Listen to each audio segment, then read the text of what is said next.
Welcome to another installment of our film review show, MicroDose.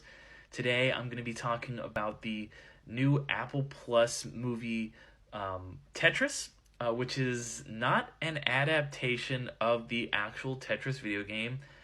That would be a bad movie, but this is a adaptation of the story of how the rights to Tetris were obtained, which, if a video game inspired spy thriller biopic sounds like a bad sentence for a movie, I was skeptical going in. I'd heard some mixed things, but I'm just going to say that I absolutely loved this film. This was one of my favorite films of the year so far. We're not that far in the year yet, so that will probably change, but I really did enjoy this. It's a very good kind of Cold War spy thriller. Obviously, a lot of things are embellished in the way that these historical biopic films do, like Argo, where there's like car chases and things inserted.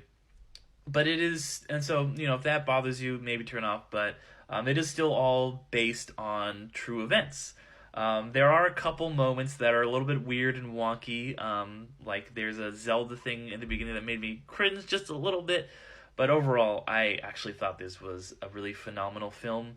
The way it delves into just like the politics of the Cold War and this clash of communism and capitalism, I thought was really interesting. And what it is kind of ultimately saying, I felt like, was that, systems of government are easily exploited by people, and that corrupt people will crop up in any form of government and try to take advantage of the situation.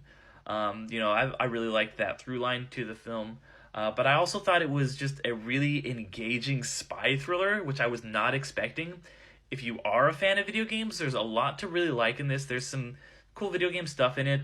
The aesthetics of it utilize kind of like those old throwback graphics in a really interesting way.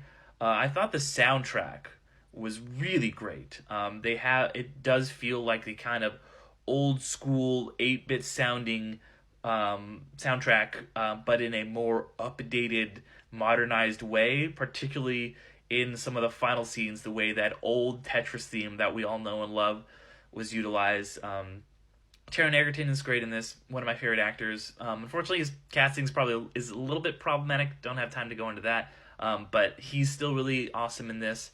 So I highly recommend go watch Tetris. It's on Apple Plus. After you're done watching Ted Lasso, check this one out.